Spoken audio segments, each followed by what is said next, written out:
Bonjour, mon nom est Guillaume Desjardins. Dans cette vidéo, nous allons voir comment réparer des prises réseau sur des câbles, donc refaire un connecteur Ethernet sur un câble réseau, dans le cas où ça serait brisé, ou bien que vous devez vous fabriquer un nouveau câble. Donc, sans plus tarder, la méthode détaillée pour réparer un câble réseau. Alors, pour réparer un connecteur réseau, vous allez avoir besoin de différents accessoires. OK? Donc, moi, ce que j'utilise, je vais vous le montrer. Euh, D'autres compagnies qui font d'autres produits, là, mais moi, c'est ce que j'utilise depuis plusieurs années. Euh, puis ça fonctionne très bien. Donc, testeur de câble réseau. Moi, j'utilise un Klein Tool. Ça, c'est le LAN Scout Junior, le moins cher parce que moi, dans le fond, j'ai juste besoin d'un simple connecteur pour faire les branchements. Une paire de pinces à sertir, pinces réseau. Ça, c'est mon Dieu, ils ont eu des meilleurs jours, ces pinces-là. C'est des ProSkit, là, CP376 TR. Vous pouvez peut-être le voir ici. Euh, Klein en fabrique des identiques. Là, l'idée, c'est il y a des prises, des pinces à sortir réseau qui sont beaucoup moins dispendieuses. Mais ce qui risque de vous arriver, c'est que, en tout cas, quand moi j'utilisais ça, il y avait beaucoup plus d'erreurs dans les connecteurs, des connecteurs mal faits. Parce que dans le fond, le connecteur n'était pas serti adéquatement. L'idée dans le fond, là, c'est regarder cette pince-là, là, quand on va la déplacer, il va y avoir un mouvement latéral d'espèces de petits marteaux qui vient enfoncer les connecteurs en métal. OK? Puis ça, l'idée, c'est que ça aille vraiment droit. Paire de pinces coupantes. Moi, j'utilise des Nipex. Le modèle, ça, c'est 74-190. Ça fait des années que j'utilise cette pince-là, la 74-180, pardon, 74-180. Vraiment, si on peut avoir une paire de pinces préférées dans la vie, ce serait clairement mes pinces préférées dans la vie. Aussi les préférées des chiens là, sur les fermes aussi. Quand je vais travailler, tout bien grugé. Outil magique, dénudeur. Ça, on trouve ça sûrement en paquet de 10 là, sur tout bon site web. Connecteur. Moi, j'utilise des connecteurs en métal, Ubiquiti, qui ont ici le connecteur pour le ground. On va voir ça plus tard, le ground, comment ça fonctionne.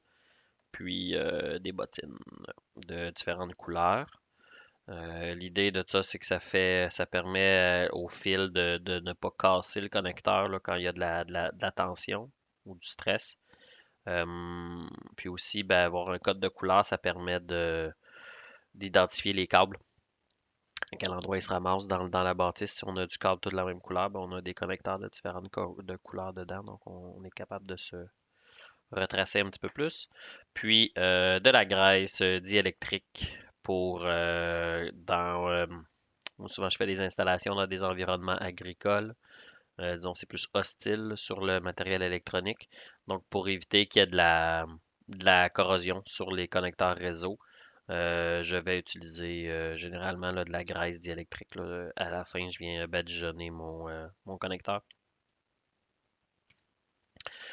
Des fois, un couteau utilitaire, ça peut être pratique là, pour remplacer si vous n'avez pas le dénudeur. Couteau utilitaire, on peut faire quand même un peu. Un bon vieux alpha. Et puis ben voilà, allons-y. Disons, vous pouvez vous ramasser là, dans une situation où vous devez remplacer votre fil là, parce que l'espèce de cran de sûreté là, qui tient le câble à l'intérieur du connecteur, ben il va être cassé. C'est très fragile, ça. Puis on peut pas vraiment réparer, là, il faut vraiment remplacer. Donc, pince coupante. Et hop. Maintenant, un câble réseau. Comment ça fonctionne? Ici, moi, j'ai deux modèles de câbles. OK? Ça, c'est un câble qui est extérieur, ce que moi, j'utilise tout le temps, dans le fond. Très rare que j'utilise du câble intérieur. Euh, Mettons qu'on regarde le câble intérieur, lui, ça va se résumer à peu de choses. On va avoir une gaine en caoutchouc. Puis ici, on va avoir les connecteurs. Dans un câble réseau, il y a 8 brins, OK, qui sont organisés sous 4 paires, OK, 4 ensembles de 2. Les couleurs sont tout le temps, généralement, tout le temps les mêmes. On a brun, orange, bleu, vert. Chacun des fils va être torsadé avec son équivalent là, rayé ou de couleur pleine là, foncée. Moi, ce que j'utilise là, comme terminologie, là, c'est petit. Donc, petit orange, qui est le orange ligné, et puis gros orange. Puis donc, sur un câble intérieur, là, vous avez essentiellement juste ça, là, la gaine et les 8 filets de câble. Si on regarde un câble intérieur, lui toutefois, un câble extérieur, pardon, lui toutefois, c'est les différent parce qu'il est plus robuste, il va avoir des gaines dedans à l'intérieur, puis le fait qu'il est extérieur, sa grosse qualité, lui, dans le fond, c'est qu'il est résistant aux rayons ultraviolets, ce qui fait quand on l'installe au soleil, ben, dans le fond, il va pas casser puis perdre sa gaine, là, ce qui arrive généralement aux câbles intérieurs quand on les met à l'extérieur, ils sont très rapidement abîmés par le soleil. Donc, outil magique. Là, ce qu'on va faire, c'est enlever une partie de la gaine pour découvrir les éléments qu'on a besoin de travailler. Okay? L'idée de l'outil magique, là, c'est qu'il faut faire seulement un tour avec l'outil magique. On se garde environ 4-5 cm au bout. Okay? Moi, j'en garde tout le temps un peu long. Il y en a qui travaillent plus court que moi, là. Puis l'idée, c'est de faire un seul tour avec l'outil, OK, puis après ça, de casser la gaine. Parce que si on fait plein de tours, on risque d'aller justement abîmer les autres gaines à l'intérieur, puis de se rendre éventuellement au connecteur. Puis là, on risque de les casser ou de les abîmer, OK? Donc, on fait un seul tour avec l'outil. Hop, on l'enlève comme ça. Puis, dans le fond, la gaine noire, elle va venir se casser, vu qu'on y a fait un premier trait, là. OK? Puis, on la retire. OK? Là, on a la gaine noire. À l'intérieur de ça, toujours un câble extérieur. On va avoir l'espèce de petit nylon aussi que je n'ai absolument aucune idée à quoi il sert. On peut s'en débarrasser. OK? Puis après ça, on a ici ce qu'on appelle le blindage, qui est un enrobage en métal autour du câble. OK? Puis lui, on peut soit le casser ou le couper. Là. Généralement, il se coupe assez facilement. OK? Puis, dans le fond, sur ce blindage-là en métal qui empêche les radiofréquences là, de l'externe de venir causer de l'interférence, va être collé. Je vais vous le sortir. Ici, le câble là, de mise à la terre. OK? Puis, il reste une petite gaine isolante ici en plastique que l'on va soit des fois elle casse ou bien des fois on peut simplement la couper avec la paire de pinces coupantes. Donc on se ramasse donc avec un connecteur, avec un câble réseau, avec le câble de la mise à la terre, nos 4 paires. Okay? Puis vous remarquez que chacune des paires est tout le temps constituée là, de la même couleur, comme disons ici on a bleu, puis on va avoir bleu complet, là. Moi j'appelle ça gros bleu, puis petit bleu, bleu rayé. OK? Donc l'idée, dans le fond, ça va être de prendre notre connecteur réseau. OK, ici. Puis d'éventuellement, au final, aller le glisser en fait, glisser les brins dans le connecteur.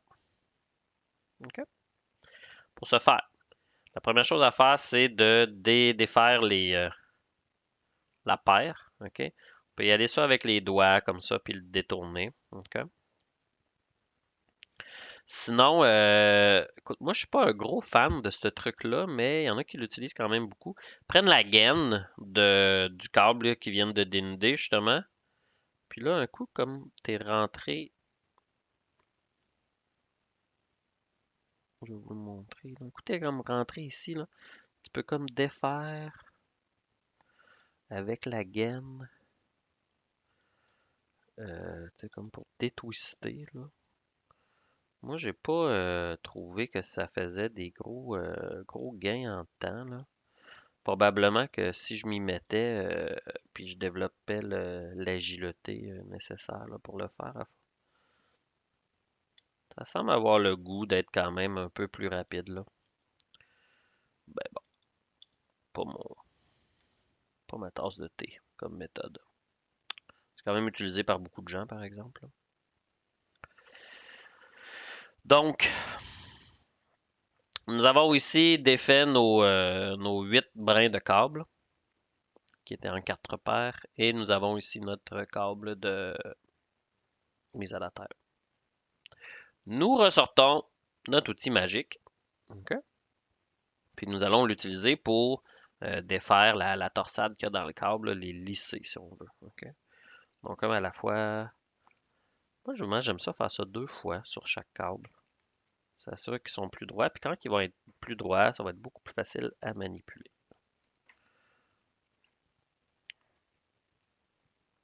Allez. Wouhou! La caméra a survécu, c'est bon.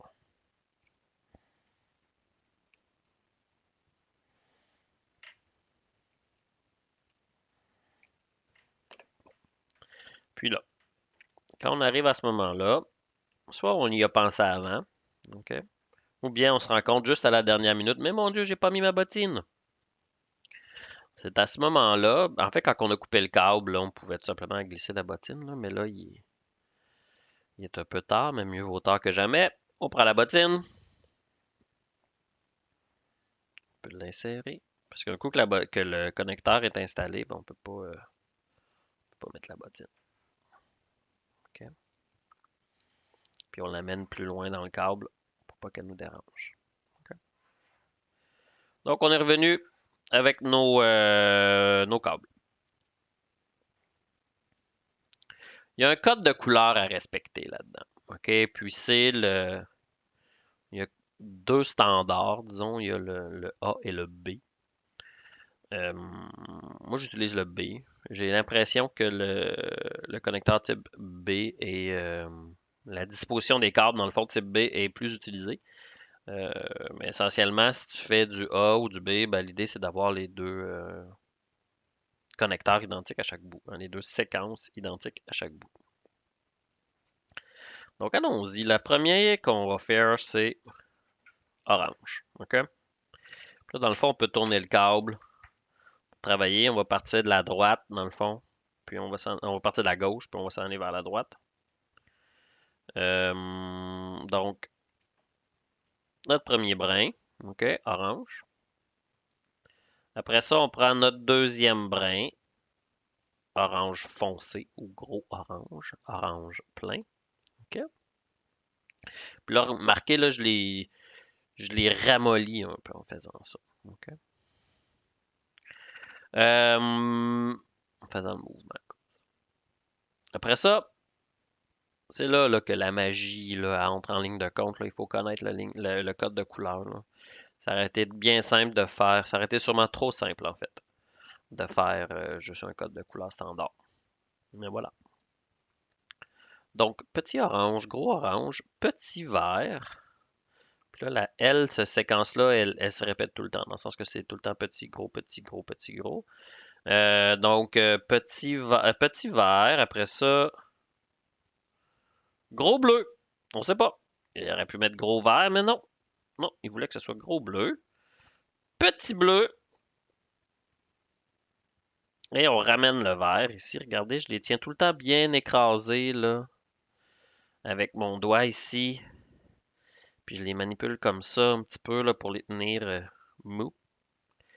Ramollir. On est rendu à petit brun et après ça, grand brun. Excusez-moi. Et voilà. Puis là, on peut le manipuler comme ça un petit peu là, pour le faire, le placer bien droit. OK? On va se ramasser avec une séquence de câbles qui constitue en orange, petit orange dans le fond, gros orange, petit vert, gros bleu, gros vert, il est squeezé là. Et petit brun, gros brun. Arrive maintenant le connecteur réseau. Le connecteur réseau, là, il y a comme des rainures dedans pour glisser notre câble. OK? Puis après ça, notre pince à sertir, elle va venir écraser les petits connecteurs en métal là, qui sont ici. OK? Donc, pince coupante. L'idée, là, c'est là que on peut faire des erreurs dans le sens de c'est de couper la bonne longueur qui est difficile. OK? Moi, je sais, j'ai des petits doigts, là, c'est à peu près la largeur d'un de mes doigts. Parce qu'on veut, dans le fond, que les brins des câbles aillent au maximum au bout du connecteur, OK? Puis ici, il y a un petit morceau de plastique qui vient comme se casser dans la gaine, puis qui vient sécuriser la façon que c'est attaché. OK? Donc, c'est pas grave si on se trompe, on fait pas les bonnes longueurs, ben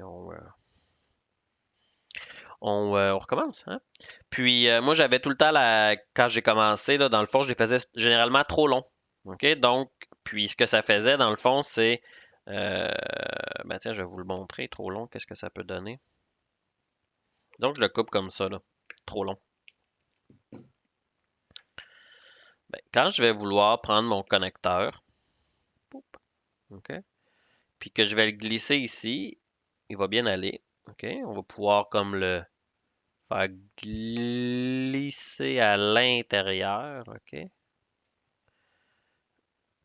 OK? Là, j'aurais dû le faire un petit peu plus long. Mais ce qu'on voit là, c'est que la gaine noire, OK, elle n'entre pas jusqu'à ici, OK? Donc, quand je vais sortir le câble, le connecteur, en fait, il n'écrasera pas la gaine. Ça va faire un connecteur qui va être un peu mou, OK? Qui va se ramasser, là, je vais vous le montrer, là, tu sais, qui est ultimement, là, aurait l'air de ça, tu sais. Ça, c'est vrai. Oups, excusez-moi. Hey, hey. Aurait vraiment pas solide parce que les brins, ils sortent à l'extérieur du connecteur. OK? Donc là, je sors de là. Je m'assure que j'ai toujours ma bonne séquence. OK? Puis là, moi, je le sais. Là, je vais en enlever un peu, là. Touc. Puis il faut être bien et faire une belle coupe perpendiculaire au câble. OK? Câble noir pour s'assurer qu'ils rentrent tous de la même façon jusqu'au fond. Connecteur réseau. Glisser à l'intérieur, on le promène un petit peu là, de gauche et à droite, on l'aide un peu. Puis là, ici, vous allez voir là, le défi. Souvent sur le câble extérieur, ça va être que la gaine, dans le fond, elle est un peu serrée pour entrer dans le côté du connecteur. OK? Donc, des fois, il faut écraser un petit peu la gaine pour permettre qu'elle entre jusqu'au fond. En fait, qu'elle passe le seuil comme du connecteur.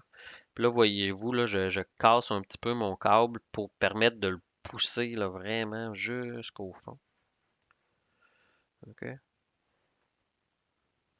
Donc, nous avons donc un connecteur. Dans le fond, si on le voit ici, nos prises sont, tous nos brins, pardon, sont bien jusqu'au bout.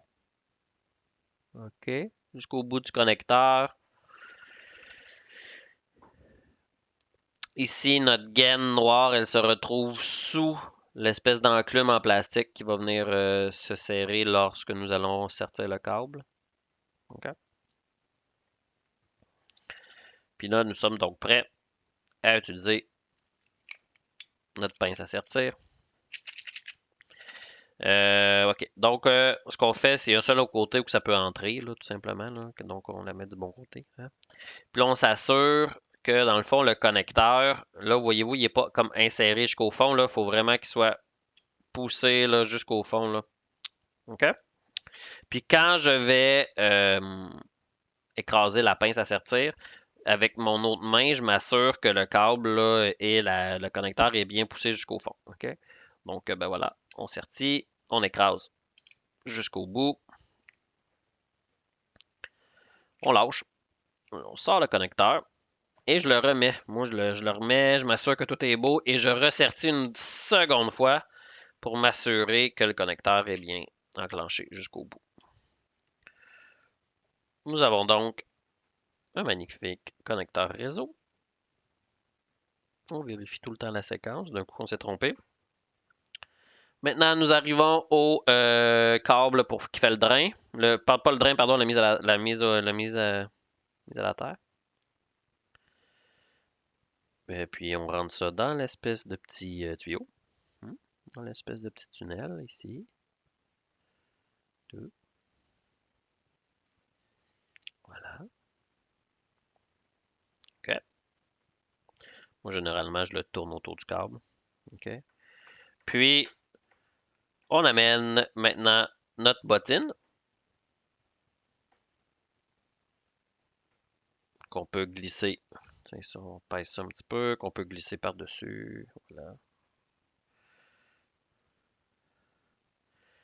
Là, ça nous fait quand même un beau connecteur qui a l'air de compagnie. Hein? Beau travail.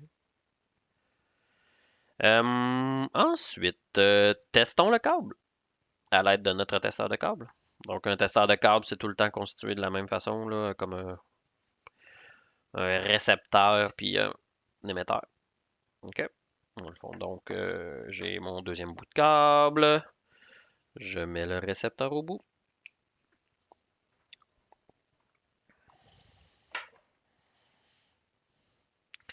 Je mets mon autre bout de câble.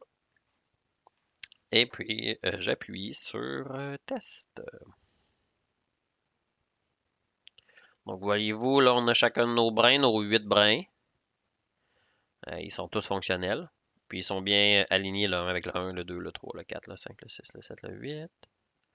Si jamais il y avait une erreur, ben, il y aurait des chiffres qui se mettraient à clignoter, soit des inversions, des qui passent pas. Je refais le test. Puis, on va voir aussi que, dans le fond, il y a le S ici. Ça veut dire que notre shield ou notre blindage est fonctionnel. Donc, ça veut dire que dans le fond, la mise à la terre touche d'un bout à l'autre. Puis ben voilà.